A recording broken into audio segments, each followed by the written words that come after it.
আসসালামু আলাইকুম ওয়া রাহমাতুল্লাহি ওয়া বারাকাতুহু। নাহমাদুহু ওয়া নুসাল্লি আলা রাসূলিহিল কারীম। আম্মা বা'দ। সম্মানিত দিনী ভাই এবং বোনেরা, পবিত্র মাহে রমাদান আমাদের একেবারে সন্নিকটে। It's knocking the door. আল্লাহ রাসূল সাল্লাল্লাহু আলাইহি ওয়াসাল্লাম এবং সাহাবারা রমাদানুল মুবারক আসার ২ মাস আগ থেকেই কবে রমাদান মাস আসবে এজন্য ব্যাকুলতা প্রকাশ করতেন, উদগ্রীব হয়ে থাকতেন যে আমরা রমাদান পাবো কিনা, কখন রমাদান আসছে। এবং ওনারা পড়তেন আল্লাহুম্মা বারিক লানা ফি রজব ওয়া শাবান ওয়া বাল্লিগনা রমাদান। অর্থাৎ হে আল্লাহ, আপনি রজব এবং শাবান মাসে আমাদের বরকত দিন এবং রমাদান পর্যন্ত আপনি আমাদেরকে পৌঁছে দিন। আমাদের সালাফরা রমাদান আসার ৬ মাস আগ থেকে, অর্থাৎ একটা বছরের ৬ মাস ওনারা অপেক্ষা করতেন কবে রমাদান আসবে, উদগ্রীব হয়ে থাকতেন, ব্যাকুলতা প্রকাশ করতেন। আবার রমাদান মাস চলে যাওয়ার পরে বছরের বাকি ৬টি মাস এ রমাদানে ওনারা যে সমস্ত এবাদত করেছেন সেগুলো আল্লাহ তাআলা কবুল করলো কিনা এ নিয়ে পেরেশানিতে থাকতেন। বাকি ৬ মাস দোয়া করতেন যে আল্লাহ, রমাদানে যে সমস্ত এবাদত আমরা করেছি এগুলোকে তুমি কবুল করে নাও। এই পবিত্র মাসে আল্লাহ তাআলা আমাদের আল্লাহ সচেতনতা বৃদ্ধির জন্য এ মাসে আমাদের জন্য সিয়ামকে তিনি ফরজ করেছেন। আল্লাহ তাআলা ইরশাদ করছেন, ইয়া আইয়ুহাল্লাযীনা আমানু কুতিবা আলাইকুমুস সিয়াম কামা কুতিবা আলাল্লাযীনা মিন ক্বাবলিকুম লাআল্লাকুম তাত্তাকুন।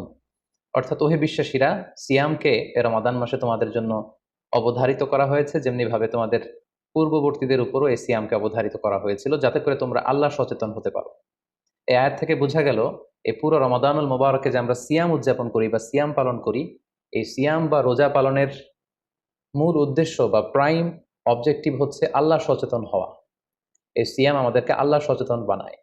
এই সিয়াম আমাদের মধ্যে এই ফিলিংস, এই ভাবনা, এই চিন্তা বা এই চেতনাটা নিয়ে আসে যে আমরা এটা ভাবতে শুরু করি যে Allah is watching me, Allah is observing me, আল্লাহ আমাকে দেখছেন।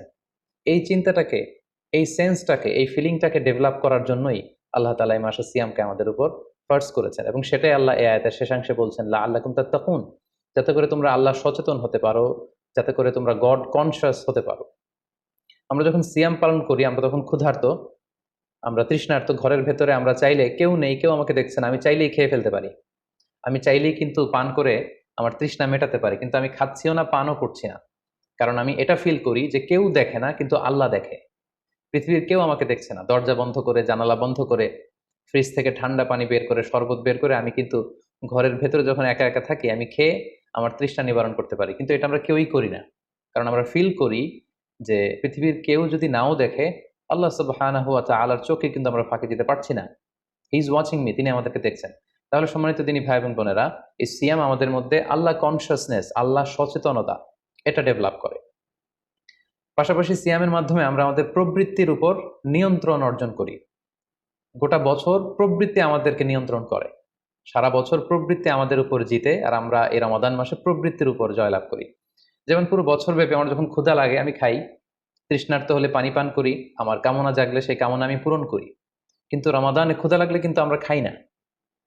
তৃষ্ণায় গলা ফেটে যাচ্ছে, তৃষ্ণায় গলা কাঠ হয়ে যাচ্ছে, কিন্তু এক ফোঁটা পানি আমি পান করছি না। সিয়াম পালন করা অবস্থায় দিনের বেলা আমরা যারা বিবাহিত, আমাদের স্ত্রীদের সাথে অন্তরঙ্গ মুহূর্ত আমরা কাটাচ্ছি না। তার মানে আমার যেটা মন চাচ্ছে, আমার যেটা ডিজায়ার, আমার যেটা ডিমান্ড, সেটা আমি ফুলফিল করছি না। অর্থাৎ আমার প্রবৃত্তিকে আমি নিয়ন্ত্রণ করি।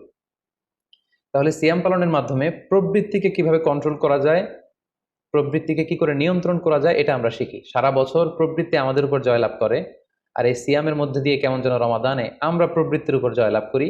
আমাদের কাছে প্রবৃত্তি হেরে যায়, জিতে যায় আমাদের আল্লাহ তাআলার প্রতি আস্থা এবং ভালোবাসা।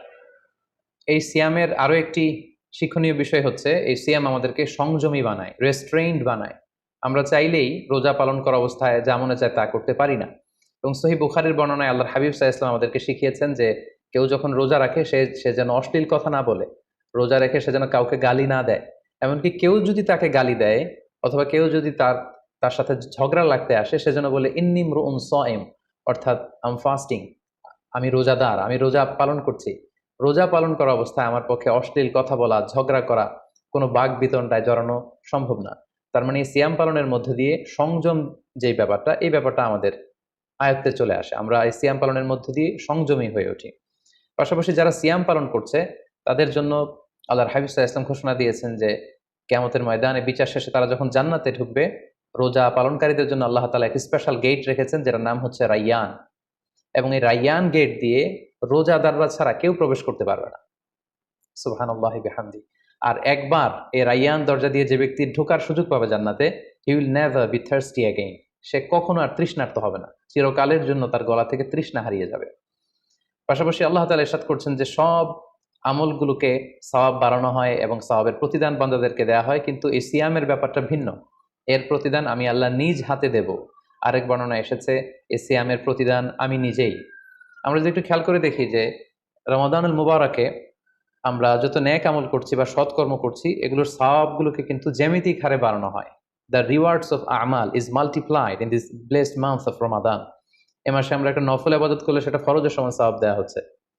একটা ফরজ আবাদত করলে সেটা 70 থেকে 700 গুণ সওয়াব দেওয়া হচ্ছে। এ মাসে উমরা করলে সেটা হজের সমান সওয়াব দেওয়া হচ্ছে। অর্থাৎ অর্থাৎ অন্যান্য মাসে আমরা যদি নেক আমল করি তাহলে সেটার সওয়াবকে বাড়ানো হয় গাণিতিক হারে, কিন্তু এই রমাদানুল মুবারকে কোনো নেক আমল করলে এর সওয়াবকে বাড়ানো হয় জ্যামিতিক হারে। এটাকে মান্থ অফ স্পেশাল অফার বলা হয়, বিশেষ অফারের মাস। আল্লাহ তাআলা চেয়েছেন যে বিশেষ অফার দিয়ে আমাদেরকে এবাদতের প্রতি আগ্রহী করে তোলে, আকৃষ্ট করে তোলে।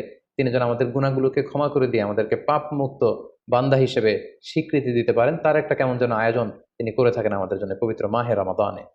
এবং এই রমাদানুল মুবারকের প্রতিটি রাতে আল্লাহ তাআলার পক্ষ থেকে একজন বিশেষ আহ্বানকারী ফেরেশতা তারা ডাকতে থাকে আর বলতে থাকে, ইয়া বাগিয়াল খাইরি আকবিল, হে কল্যাণের অভিযাত্রী, হে কল্যাণের পথের যাত্রী, আকবিল প্রসিড, গো অন, আরো সামনে যাও, আরো নেক কাজ করো, আরো ভালো কাজ করো। ইয়া বাগিয়াশ শাররি আকসির, হে পাপের পথের যাত্রী, আকসির স্টপ, থেমে যাও, অনেক হয়েছে, আর না, আর অন্যায়ের দিকে ধাবিত হয়েও না। এটা প্রতি রাতেই, রমাদানের প্রতিটি রাতেই এই আহ্বান করা হয় যে হে কল্যাণের পথের যাত্রী, ভালো কাজ করতে থাকো, হে অকল্যাণের পথের যাত্রী, এখনই থেমে যাও, আর সামনের দিকে আগ বাড়িও না। এবং এই বরকতপূর্ণ মাস পেয়েও যারা আল্লাহ তাআলার ক্ষমা পায়নি, রাসূল সাল্লাল্লাহু আলাইহি ওয়াসাল্লাম তাদের জন্য ভয়ঙ্কর ওয়ার্নিং দিয়েছেন, হুঁশিয়ারি দিয়েছেন, গভীর হুঁশিয়ারি তিনি বর্ণনা করেছেন। মসজিদে নববীতে আল্লাহ রাসূল সাল্লাল্লাহু আলাইহি ওয়াসাল্লাম একবার মিম্বারের প্রথম ধাপে পা রেখে বললেন আমিন, দ্বিতীয় ধাপে পা রেখে বললেন আমিন, তৃতীয় ধাপেও পা রেখে বললেন আমিন। সাহাবারা জিজ্ঞেস করলেন, ইয়া রাসূলুল্লাহ, তিনবার কেন আমিন বললেন? আমরা তো বুঝতে পারলাম না। আল্লাহ রাসূল সাল্লাল্লাহু আলাইহি ওয়াসাল্লাম তখন বললেন যে এইমাত্র জিবরিল আমার কাছে এসে আমাকে শুনিয়েছে যে যে ব্যক্তি রমাদানুল মুবারক পেয়েও ইবাদতের মাধ্যমে আল্লাহর ক্ষমা পেল না, সে দুর্ভাগা, সে হতভাগা। আমি তখন বলেছি আমিন। তারপর জিবরিল বলল যে মা বাবা উভয়কে পেয়ে তাদেরকে সন্তুষ্ট করার মধ্য দিয়ে যারা আল্লাহর জান্নাতকে হাসিল করতে পারলো না, তারা দুর্ভাগা, হতভাগা। আমি বলেছি আমিন। তৃতীয় পর্যায়ে জিব্রাইল বলেছে যে হে নবী, আপনার নাম শুনবার পরেও যে আপনার উপর দুরূদ পাঠালো না, অর্থাৎ সাল্লাল্লাহু আলাইহি ওয়াসাল্লাম বলল না, সে দুর্ভাগা, সে হতভাগা। তখন আমি বলেছি আমিন। সম্মানিত শুধু এই হাদিস থেকে আমরা বুঝতে পারি যে যারা রমাদান পেয়ে আল্লাহর প্রিয় ভাজন বান্দা হতে পারলো না, আল্লাহর কাছ থেকে ক্ষমার ঘোষণা পেল না, তাদের যে দুর্ভাগা এবং হতভাগা আর কেউ হতে পারে না। তাই যেহেতু রমাদান আমাদের একেবারে সন্নিকটে, আর মাত্র 2 দিন পরে এই পবিত্র মাস আমাদের মাঝে আগমন করবে, তাই আমাদের উচিত এই মাসটাকে ভাব গাম্ভীর্যের সাথে উদযাপন করা, to take the best out of this blessed month, যত বেশি পরিমাণে সম্ভব নেক কাজ করে আল্লাহ তাআলার ক্ষমাপ্রাপ্ত বান্দাদের অন্তর্ভুক্ত হওয়ার চেষ্টা করা। আমরা যদি এই মাসকে উদযাপনের জন্য এখন থেকে একটা প্ল্যান করি বা প্রোগ্রাম করি এবং সেটার আলোকে যদি পুরো মাসটি আমরা পরিচালনা করবার চেষ্টা করি, তাহলে আশা করি খুবই ফ্রুটফুল ওয়েতে এই যে অফার দেওয়া হয়েছে, স্পেশাল অফার, এই অফারগুলোকে আমরা কাজে লাগাতে পারবো এবং বেশি বেশি আবাদত করে আল্লাহ তাআলার প্রিয় ভাজনদের অন্তর্ভুক্ত হতে পারবো। এই পৃথিবীতে আমরা যখন কোনো বিজনেস রান করি, নিশ্চয়ই তার আগে একটা প্ল্যান করি, একটা প্ল্যান সাজাই। বড় কোনো প্রজেক্ট যখন আমরা হাতে নেই, আমরা একটা প্রজেক্ট প্ল্যান দাঁড় করাই এবং সেটার আলোকে আমরা সেই প্রজেক্টটাকে রান করবার চেষ্টা করি। একটি প্ল্যান করি বা একটি পরিকল্পনা সাজাই, হতে পারে এটা লিখিত